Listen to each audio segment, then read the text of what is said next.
बड़ी से बड़ी भी कोई प्रॉब्लम आई हमारी लाइफ में, हम पहले ही उसके लिए तैयार थे और ऐसे सॉल्यूशन निकल के आ गया। मतलब वो प्रॉब्लम जो दुनिया के लिए बहुत बड़ी है, जिसको देख करके लोग डरने लग जाते हैं, वो प्रॉब्लम आपके सामने आई, ऐसे सॉल्यूशन निकल गया, एफर्टलेसली काम हो गया। यानी एक बैग आपके पास में है 50 किलो का, ऐसे उठा लिया हल्के में। मतलब लोगों को देखने में लग रहा है कि अरे बैग तो बहुत हल्का है। बैग हल्का नहीं है, उस बंदे में दम है। तो कैसे लाइफ की मुश्किल से मुश्किल प्रॉब्लम्स को भी आप आसान से आसान बना सकते हो? कितना आसान बना सकते हो कि ऐसा लगे अरे इस बंदे को तो कोई एफर्ट ही नहीं करना पड़ रहा है। उसी को तो कहेंगे मेंटल स्ट्रेंथ, मेंटली स्ट्रांग होना। इसको अगर मैं समअप करूं, जो भी अभी तक मैंने कहा है उसको एक लाइन के अंदर अंदर, तो वो क्या है?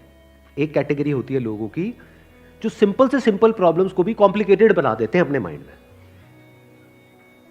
99% लोग ऐसे ही हैं इस दुनिया में। सिंपल सी प्रॉब्लम है, कुछ भी नहीं, उसको भी इतना कॉम्प्लिकेटेड किया हुआ है जैसे पता नहीं क्या हो गया, हवा बना दिया है पूरा का पूरा।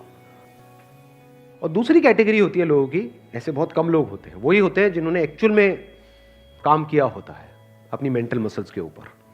वो कौन होते हैं? जो कॉम्प्लिकेटेड से कॉम्प्लिकेटेड प्रॉब्लम्स होती हैं उनके सामने, जिसको देख करके ही बंदा कहे अरे यार ये तो बहुत कॉम्प्लिकेटेड है, उसको भी सिंपल बना देते हैं। जैसे फॉर एग्जांपल आपकी कोई रिलेशनशिप है किसी के साथ में और वहां पे बहुत क्लैशेस चल रहे हैं, बहुत मेजर कुछ इश्यूज हो रहे हैं। एक तो ये आपस में हम लड़ते मरते रहे कुत्ते बिल्ली की तरह, जैसे ज्यादातर घरों में होता है। उसका कोई सोल्यूशन निकल पाएगा कभी भी? नहीं। तो हमें क्या करना होगा? समझना होगा इस रिलेशनशिप में प्रॉब्लम है क्या। अज्यूम नहीं करना है पहले से कि प्रॉब्लम उसमें है या प्रॉब्लम मुझ में ही है। ये भी एक विक्टिम मेंटालिटी होती है, मेरे में ही कमी है, वो तो सब सही है बस मेरे में ही कमी है। ये भी बड़ी गंदी मेंटालिटी होती है, विक्टिम मेंटालिटी। या फिर तुझ में प्रॉब्लम है, मैं सही हूं तू गलत है। तो पर्सन को ना देखा जाए कि वो या वो, प्रॉब्लम को समझा जाए। प्रॉब्लम एग्जैक्टली क्या हो रही है रिलेशनशिप, वो जो क्लैश हो रही है उसकी जड़ क्या है, उसका कॉज क्या है। अगर वो हमको समझ आ जाता है बारीकी से, तो क्या वो प्रॉब्लम जड़ से ठीक नहीं हो जाती? और अगर हम उसको ना समझे और ऊपर ऊपर से ठीक करने की कोशिश करें, क्या वो कभी भी ठीक हो सकती है? कोई भी मिल करके क्या उसको ठीक करवा सकता है उस प्रॉब्लम को? जैसे दो लोगों के बीच में प्रॉब्लम हो रही है, कोई तीसरा आ जाए उनके बीच में मीडिएटर बन करके, मैं सॉल्व करवा दूंगा तुम्हारी प्रॉब्लम, तो कुछ देर के लिए तो वो समझौता करा सकता है, लेकिन अगर परमानेंट उसका सोल्यूशन चाहिए तो वो कैसे होगा? या तो दोनों को या दोनों में से किसी एक को बारीकी से समझना होगा नेचर ऑफ प्रॉब्लम क्या है। And that could be very simple. समझ गए? मतलब लगता क्या है, ये स्पेशली जो रिलेशनशिप्स की जो प्रॉब्लम्स होती है वो बहुत ही कॉम्प्लिकेटेड होती है, एक्सट्रीमली कॉम्प्लिकेटेड।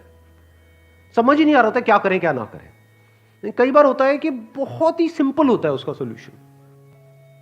अगर मान लो मेरी किसी के साथ में रिलेशनशिप है, उसमें कोई प्रॉब्लम हो रही है, तो उसको बारीकी से ऑब्जर्व किया, अच्छा प्रॉब्लम हो क्यों रही है और इतनी बड़ी प्रॉब्लम क्यों हो रही है, उसकी जड़ क्या है।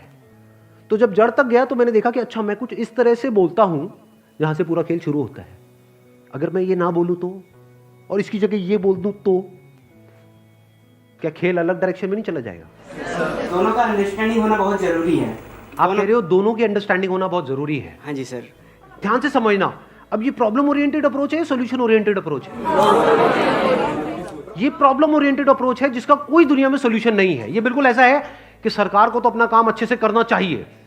ये जो चाहिए है ना, ये हम इंडियंस की नस नस में दौड़ रहा है।